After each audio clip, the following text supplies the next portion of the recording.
Allô guys, j'espère que vous allez bien. Bienvenue chez La Doua. Actuellement, j'ai vu un petit fait divers sur une histoire. Et oui, et j'ai décidé de venir le partager ici. Et ici, on va pouvoir commenter une safe zone. On va pouvoir chacun donner notre opinion et surtout faire en tant que tel une mise en garde concernant les, les relations. C'est dans les relations concernant quand quelqu'un te fait un coup, quand quelqu'un t'a fait la pire des trahisons. Et quelques années plus tard, elle galère et la personne revient dans ta vie.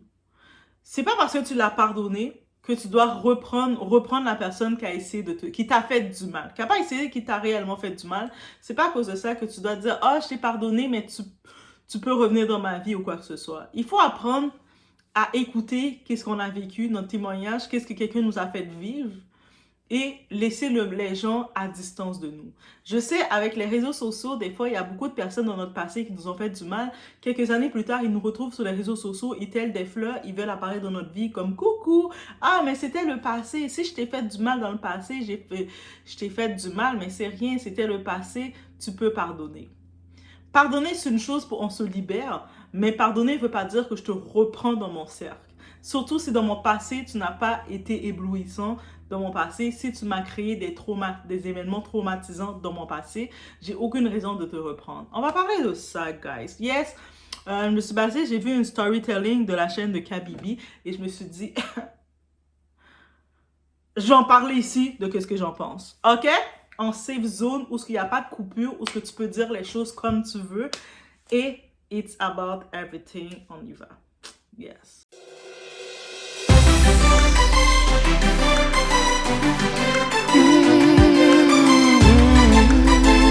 Donc, guys, on se met en situation. OK? C'est l'histoire comme... On va faire la situation rapide. C'est l'histoire de deux femmes. Je ne sais pas dans quelle moyenne d'âge qu'elles sont à l'époque, mais c'était comme deux amies à l'époque. En tant que telles, c'était ça que ça semblait être, deux amies. Et il y en a une, mais dans cette relation-là, on peut comprendre qu'il y en avait une qui estimait plus l'autre. Donc, était plus amie. Et souvent, c'est pour ça que c'est important, à partir de là, d'avoir l'esprit de discernement pour repérer ça. Des fois, vous allez penser qu'une personne vous apprécie, est avec vous, mais la personne vous tolère et profite de ce qu'elle peut avoir de vous. Mais en vrai, la personne s'en colle, s'en fout de vous. Et puis, il faut avoir cet esprit de discernement pour se rendre compte. Quand on se rend compte qu'on n'est pas apprécié dans un endroit, il faut être capable de tirer sa révérence. Aussi simple que ça. Donc, bref, les deux femmes sont là ensemble. Je ne sais pas si elles faisaient un petit peu des business, des commerces, elles voyageaient un peu ensemble. Donc, deux amies qui sont dans la même entreprise. Elles s'étaient retrouvées dans la même ville. Elles voyagent et tout. Et l'autre amie, on va l'appeler amie Jezabel. Ouais, on l'appelle Jezabel, le nom comme ça direct. L'autre, on va l'appeler Marie. Jezabel et Marie. Donc, Marie, elle considérait Isabelle comme étant son amie à part entière, même si elle n'était pas dans le même niveau, le rang social déjà.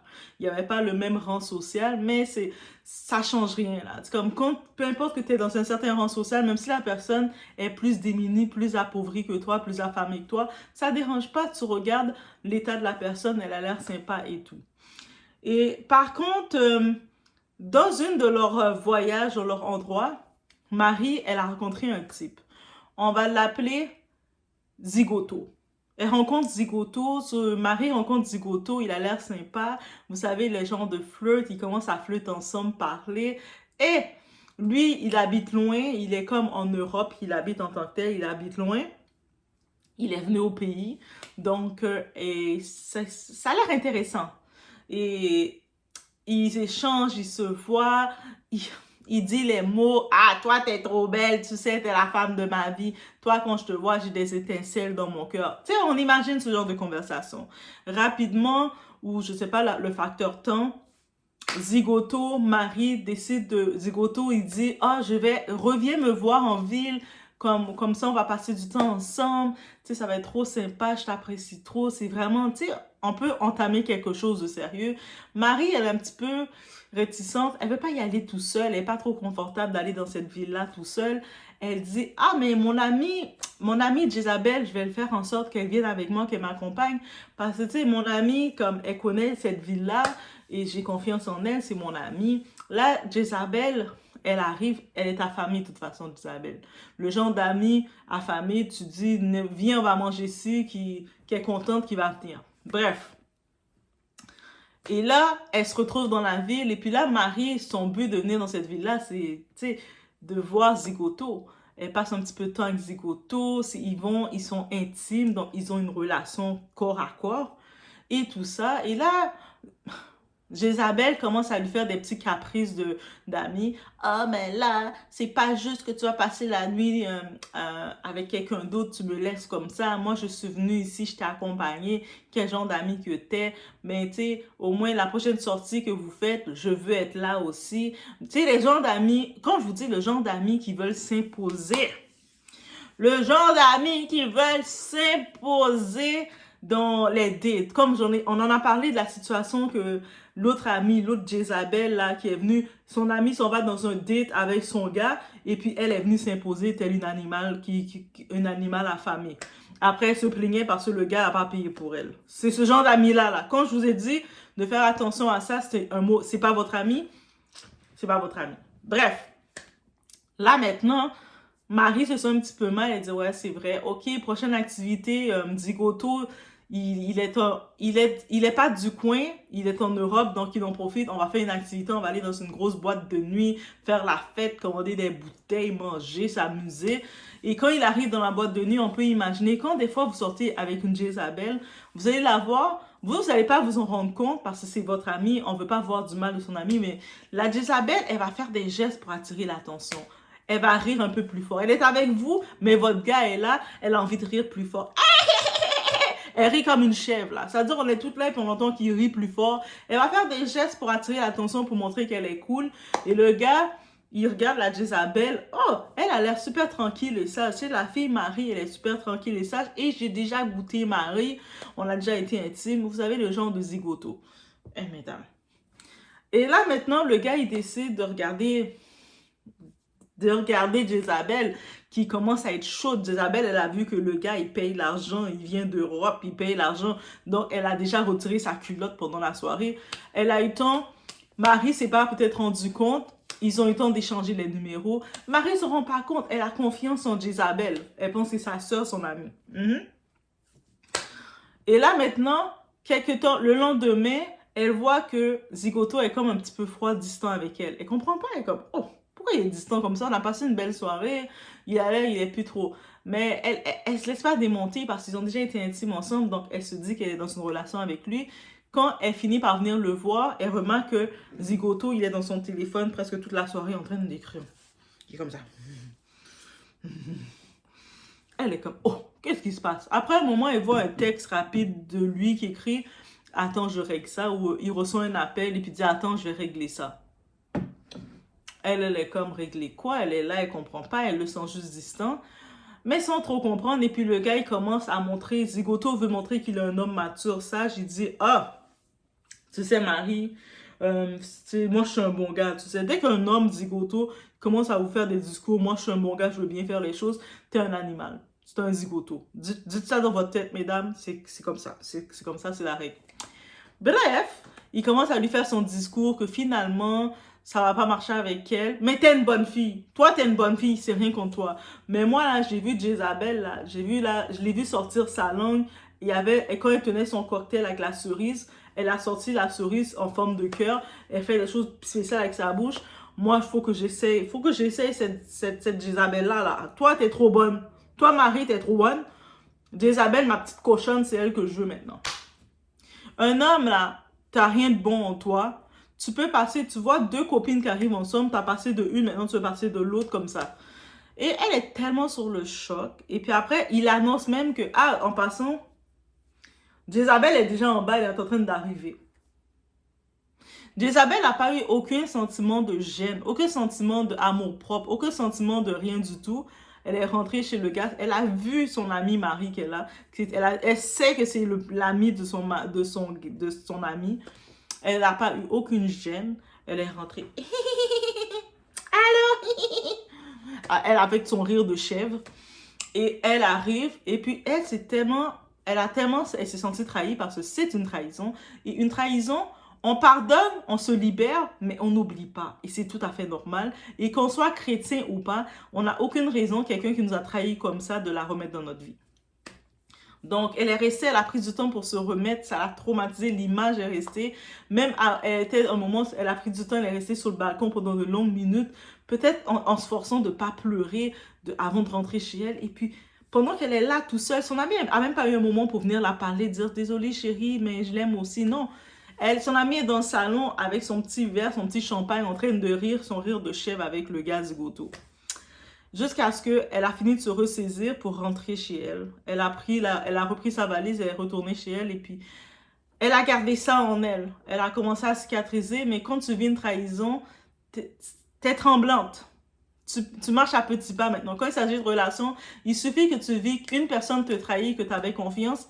Crois-moi que tout le reste des relations, t'es très méfiante. Cette personne-là t'a appris d'être méfiante dans toutes les relations. C'est ça que ça fait une trahison. Et le temps a passé, les années passent, et elles ont comme pris leur distance. De temps en temps, il y a des relances qui se font, mais les relances se font toujours du côté d'Isabelle, parce que Isabelle, après qu'elle a fait ce coup à son amie, elle a commencé à faire ses positions avec Zigoto. Ça n'a même pas fonctionné. Au moins, ça aurait été une nouvelle pour Isabelle si elle s'était mariée avec Zigoto et c'était vraiment l'homme de sa vie. Non, elle a trahi comme ça, sans gêne, son amie. Elle a fait toutes les positions pour après que ce soit fini. Donc, elle n'a même pas eu de sentiments pour son amie. C'est pour ça qu'il n'y avait aucune amitié à la base. Et là, quelques années plus tard, elle retrouve son amie sur les réseaux et puis elle essaie de la parler comme si de rien n'était. Même pas, elle la reparlait comme « Allô, ça va? Hey, qu'est-ce que tu penses de ça? Aïe, aïe, aïe, aïe, aïe. » Tu sais, le genre qui vous a trahi comme ça et puis qui continue d'essayer de forcer les relations comme si de rien n'était. Et puis, vous êtes juste comme « Eh, le temps passe, le temps passe. » Tu sais, mais Dieu a toujours un bon plan pour toi. Donc, Dieu, sûrement, il avait vu que le gars, c'était Zigoto. Donc, il avait quand même laissé Zigoto avec Jézabel. Les deux allaient bien ensemble. Et puis, le temps passe. Marie commence à faire sa vie. Elle a d'autres opportunités. Elle voyage. Elle s'en va en Europe. Elle se marie. Elle a ses enfants, jusqu'à 4 enfants. Elle a sa vie tranquille. Elle est sur les réseaux, mais elle est sur un autre nom. Vous savez, des fois, on modifie notre nom sur les réseaux parce que, tu sais, pour les gens du travail et tout, c'est tout à fait normal. Bref. Mais là, maintenant, surprise, elle reçoit, il y a Jézabel de temps en temps qui essaie de la relancer. On voit Jézabel qui gratte encore à l'amitié. Parce que Jézabel, c'est une censure, elle a aucune bénédiction dans sa vie, elle va rien avoir. De temps en temps, quand elle se prenait des nouvelles rapidement, tu sais, des fois, quelqu'un qui t'a fait du mal, tu veux voir un peu c'est quoi sa vie est devenue. Mais elle a aucun avancement dans sa vie, elle est toujours en train de galérer puis chercher à s'en sortir. Et puis elle essaie de parler comme si c'était t'es ma soeur, t'es ma soeur. Tu sais, ce genre de personnes qui t'ont trahi puis qui ouvrent leur bec, qui ouvrent toutes leurs narines et puis qui parlent d'amitié, de soeur, t'es ma soeur de sang, t'es ma soeur de ci, t'es ma soeur de trou. Je sais plus de quelle soeur. Et là, elle commence à lui raconter, j'ai le cancer, j'ai le ci, tu dois m'aider à rentrer en Europe, tu dois aider mes enfants aussi à rentrer. Ils sont où le père de tes enfants, cette petite animal? Ils sont où le père de tes enfants? L'homme qui t'a engrossé, là, les hommes, parce que elle a des pères différents pour ses enfants, avec Isabelle, on peut pas s'attendre à plus. Et non pas que c'est un problème qu'une femme peut avoir différents hommes pour les enfants, mais un cas comme Jézabel, on s'attend à ça. Vous comprenez? Bref. Là maintenant, Jézabel, elle ose dans tout le monde, c'est-à-dire que dans toutes ses connaissances dans sa vie, la personne qui doit l'aider, c'est la personne à qui elle a trahi. Et là, je veux en venir d'une chose. Quand vous savez que vous comptez sur quelqu'un dans votre vie, vous avez l'espoir sur une personne pour vous aider dans votre vie, arrêtez de lui faire des crasses, arrêtez de lui faire des vieux coups, arrêtez de maltraiter la personne qui a un bon cœur. Donc, parce que des fois, du monde, vous utilisez les gens à votre guise et vous pensez que ces gens-là n'ont pas de retour contre vous. La loi du retour n'existe pas. Donc, quand vous voyez quelqu'un qui a un bon fond, qui aide naturellement, qui est bien avec vous, et vous lui faites des crasses inhumaines, vous lui faites, peu importe que ce soit le cas à la Jézabel, moi je dis c'est une hors limite, mais des fois ça peut être des petites crasses. Vous avez quelqu'un qui a un bon fond et puis vous méprisez la personne, vous minimisez la personne, vous pensez que vous êtes au-dessus de la personne, mais après, vous vous attendez vous avez des attentes que cette personne-là va avoir une reconnaissance ou va être apte à venir vous aider, mais vous prenez pour qui? Il faut comprendre une chose dans la vie. Quand tu te comportes en chienne avec quelqu'un, mais la personne va te répondre en te jappant dessus. Eh oui, c'est dit comme ça. Aussi simple que ça. Et là, maintenant, elle commence à lui raconter ses problèmes de si. Mais c'est comme, attends, toi là, il y a quelques années de ça là, tu t'es pas gêné. Je t'avais présenté un gars qui était mon gars parce qu'elle a eu une relation avec lui. Tu t'es pas gêné de venir chez lui le même moment de me chasser de la maison pour une histoire d'aventure de cul. Et là, maintenant, dans quelques années, moi, tu penses que moi, je vais te prendre, je vais te mettre dans mon, je vais t'héberger pour te mettre dans mon foyer avec tes enfants rats que tu as élevés? Désolée, j'aime les enfants, mais tes enfants, c'est toi qui les as élevés. J'ai aucun intérêt à prendre tes enfants et à les mettre dans mon foyer. Sachant que toi, qu'est-ce que tu es capable de faire? Et le monde doit comprendre ça. Vos actions ont des conséquences.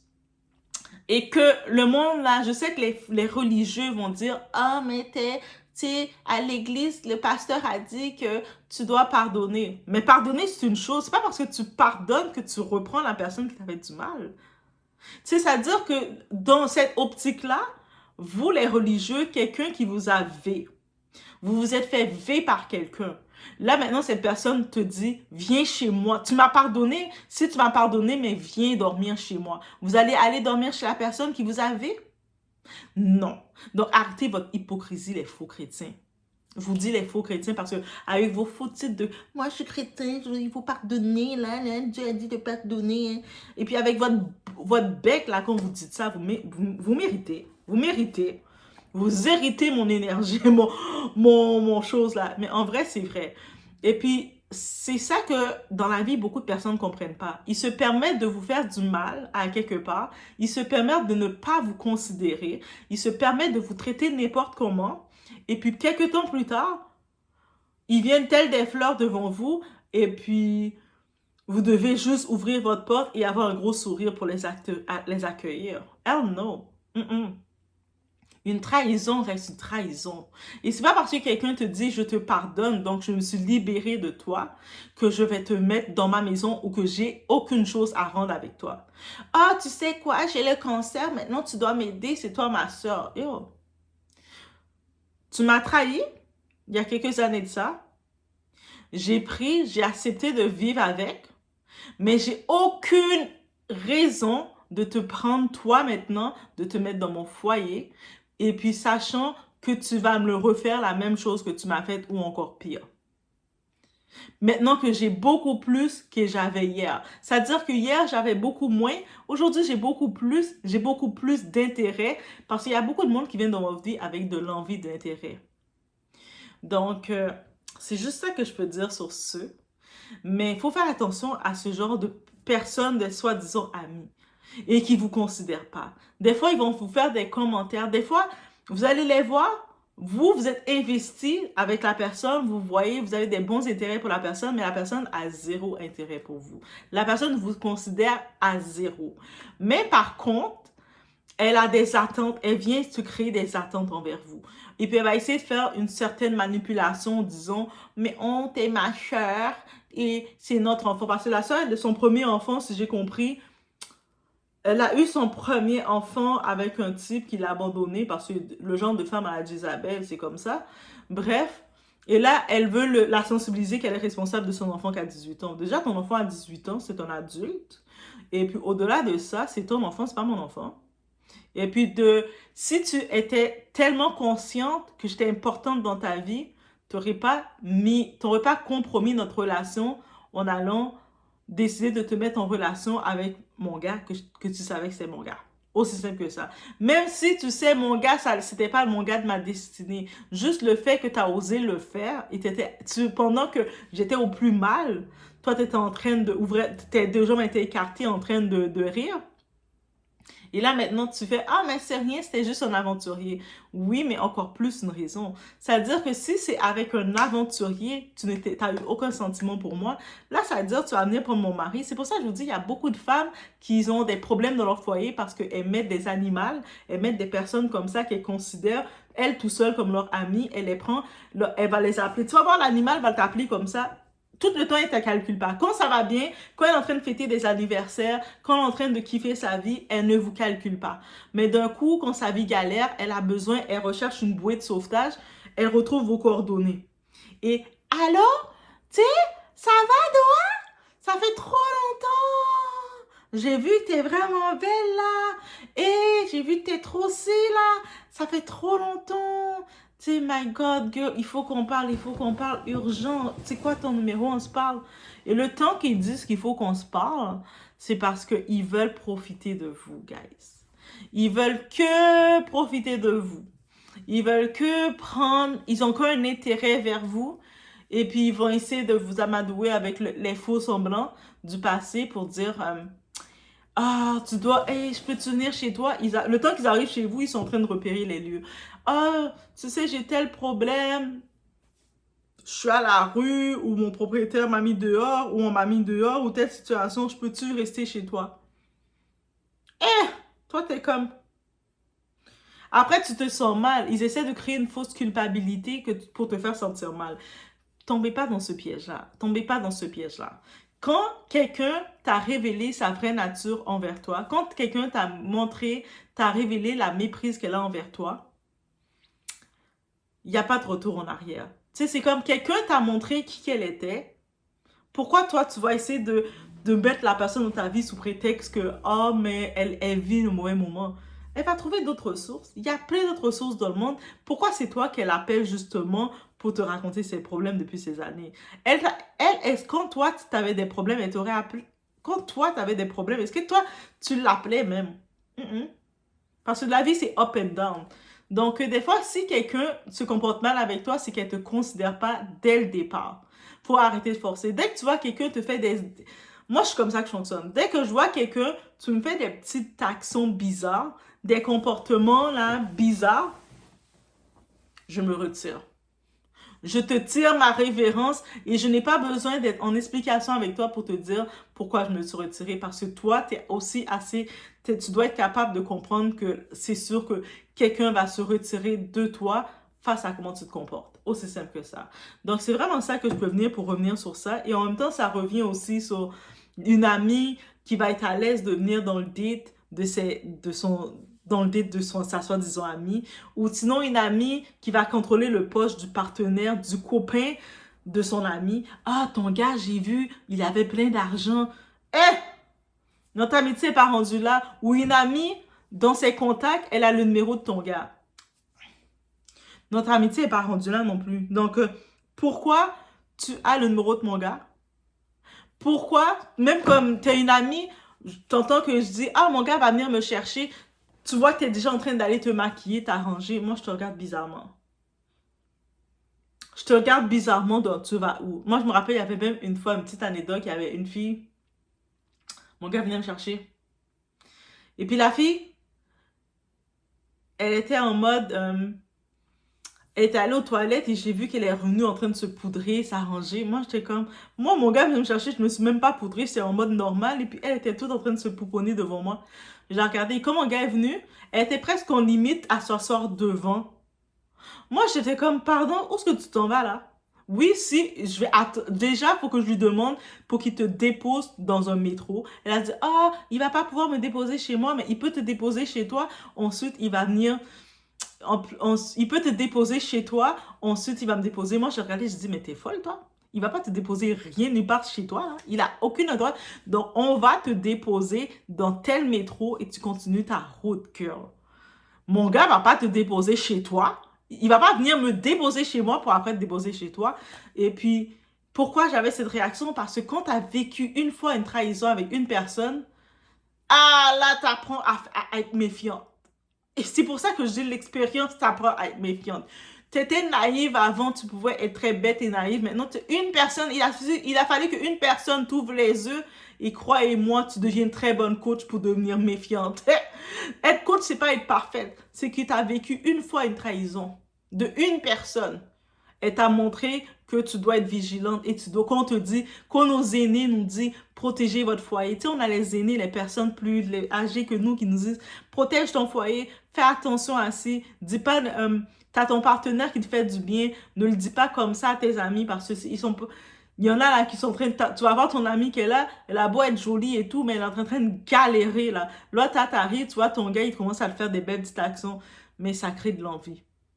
Donc, préserve ça. Toi, au début, tu comprends pas, jusqu'à ce qu'une seule fois, il te suffit de vivre une trahison d'un proche.